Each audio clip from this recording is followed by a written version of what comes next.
Super. Là, c'est tellement, tellement bien dit, tellement bien développé. Merci, Nexa et Mireille.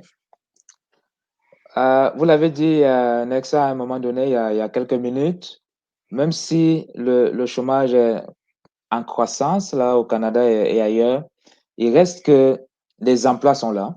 Et dans certains domaines même, il y a pénurie. Est-ce que vous voulez nous en parler? Où se trouvent les emplois aujourd'hui? Quels sont les secteurs, par exemple, pour ceux qui sont du Canada, quels sont les secteurs les plus en demande?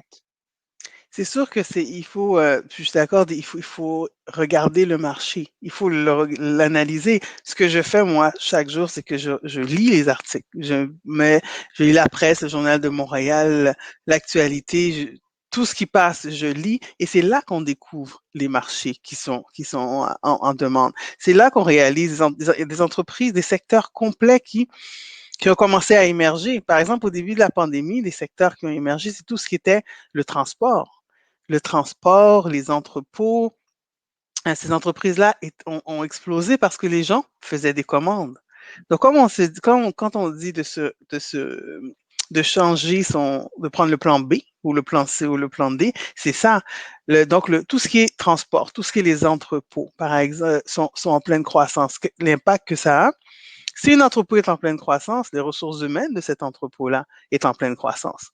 Si on prend les Walmart, Lowe's, BMR, Olimel, et puis je pourrais toutes les nommer, c'est pas seulement l'entrepôt qui a des problèmes, parce que plus on a d'employés, plus il faut un système informatique, plus il faut des ressources humaines, plus il faut un système des comptables, plus il faut des techniciens, plus il faut des labs. Donc, ces secteurs-là qui grossissent ont besoin aussi de tout ce qui est satellitaire pour les aider à grossir. Donc, il faut les regarder. Parce que les gens ont tendance à dire, oh, je vais aller travailler dans un entrepôt. Non, tu vas développer ta carrière. Tu vas rentrer quelque part qui va te permettre d'aller où tu veux aller.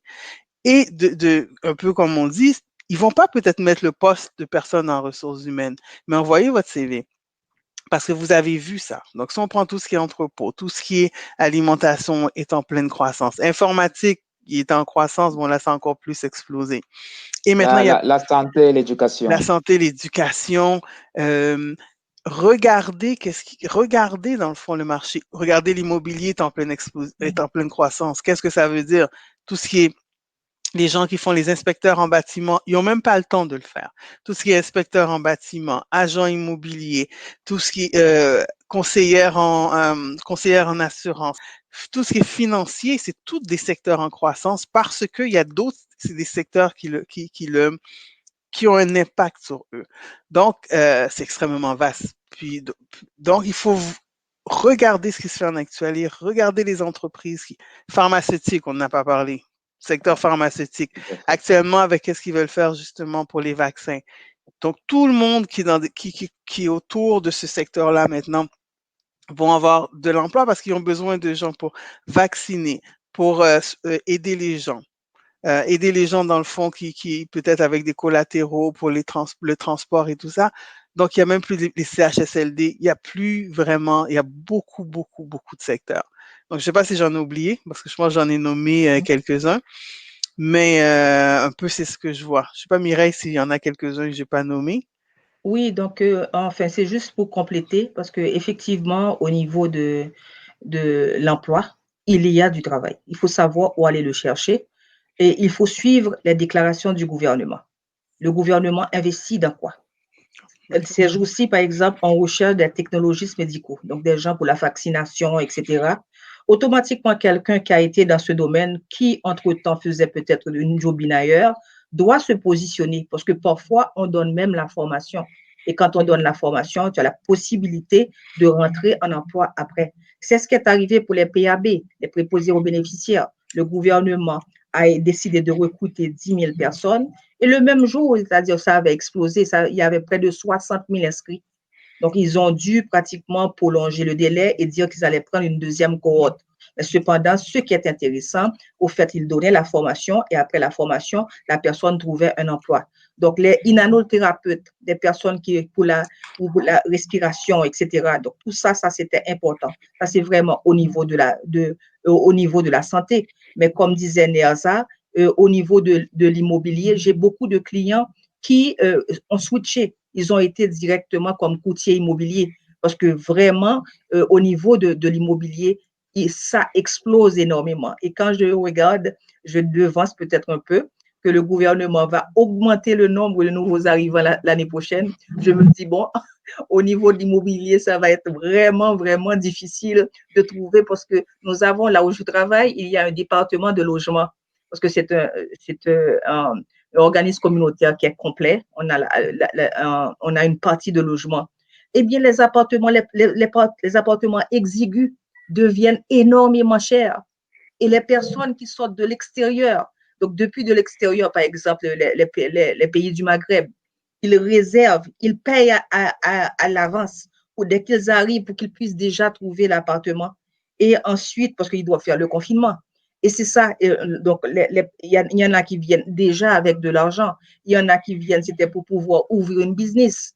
Donc là aussi, il faut faire des recherches, il faut regarder où est-ce que vous voulez vous positionner. Donc c'est très, très, très riche ces jours-ci. Donc vraiment, donc, il ne faut pas oublier le commerce en ligne. Le commerce en ligne, on a eu Amazon qui à un certain moment cherchait 10 000 personnes. 10 000 personnes. Donc, on a dû à ce moment-là appeler les clients et leur dire, voilà, envoyer l'offre d'emploi ou bien le mettre tout simplement sur LinkedIn. Et ça a permis aux personnes, parce que ces ateliers-là, comme Bertrand, là aussi on te remercie, ces ateliers permettent aux personnes qui suivent les participants de comprendre comment aller chercher. Et tout de suite après, ces gens-là trouvent du travail parce que justement, ils s'aperçoivent que ce que nous disons, c'est réel. Nous sommes sur le terrain, nous comprenons la situation et nous agissons en fonction des besoins. Donc, c'est ça. Effectivement. Et quelque chose qu'on parle, je vais juste compléter une petite chose, une parenthèse, c'est que l'entrepreneuriat aussi a pris de l'expansion. On parle souvent d'emploi, mais l'entrepreneuriat aussi est une forme d'emploi.